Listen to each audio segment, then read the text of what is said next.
Hi, and congratulations on completing week 4, observing historiography.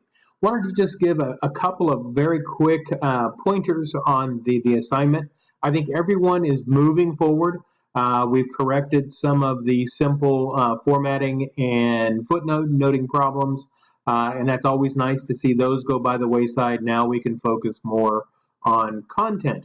Now, for this week, our goals were to observe key literary features of historiography in the book of Ruth, and that was our chart, and then to describe how details of story and history impact one's interpretation of Ruth, and then finally to observe repetition in the book of Ruth and determine whether examples of repetition impact its interpretation.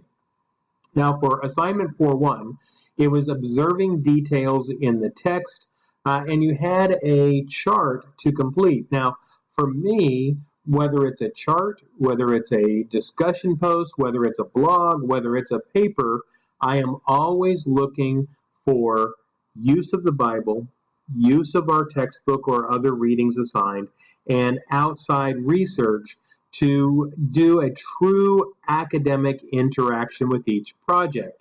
Now, with regard to the chart, this is from one of the students that I thought did just an outstanding job. So if you're ever going, I've got a 95, how do I push that to 100?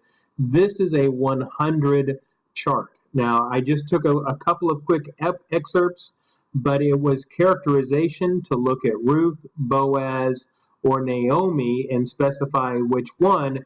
And as I read the instructions, they were a little ambiguous, but I really felt it was saying that you should talk about characterization of each character and then specify which one you're looking at.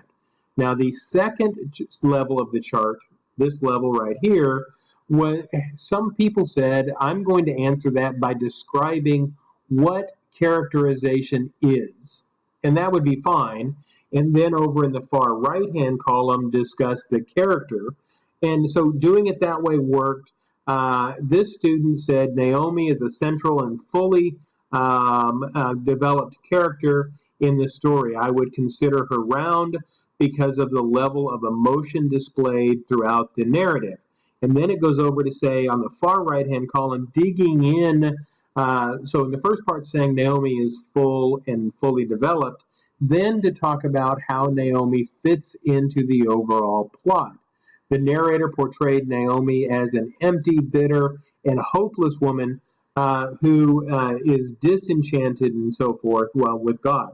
And she goes on and fully develops it. Now let's go to the next. She goes through Ruth and then Boaz. Boaz, like Naomi and Ruth, is another central character in the book. He is introduced in chapter 2 as a kinsman, and it goes on, and then gives more detail of Ruth and Boaz. I thought this was fully developed as a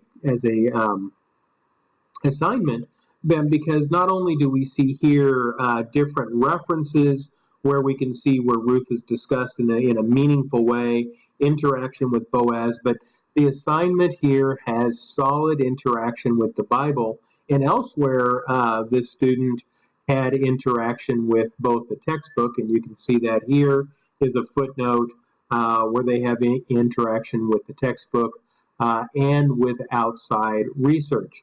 So this is not just a quickly put together assignment. This is an assignment where the student sat down and said, really, what can I gain from understanding characterization as it applies to the book of Ruth?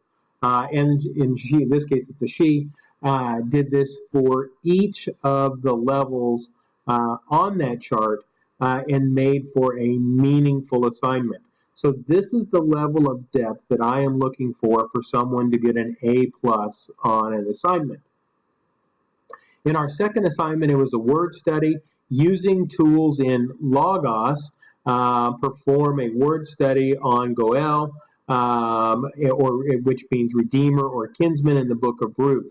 Now here, again, I'm looking for biblical engagement, especially in Ruth, but also I'm wanting to have a full understanding of how the word is used throughout Leviticus, Isaiah, and anywhere else in the Old Testament.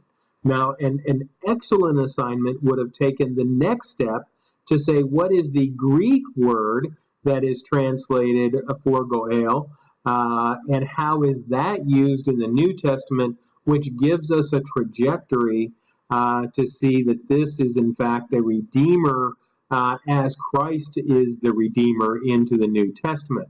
Because you use Logos, it gave you the ability.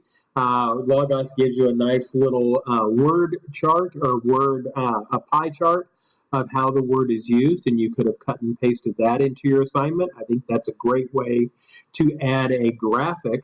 But also by using Logos, you have the ability to see other outside research folks who have studied Goel and how it might impact, as the assignment says, to analyze the semantic range, to examine the use of the word in the book, and to reflect upon, and this one is really important for your conclusion, to reflect upon the meaning of the term in Ruth as a whole.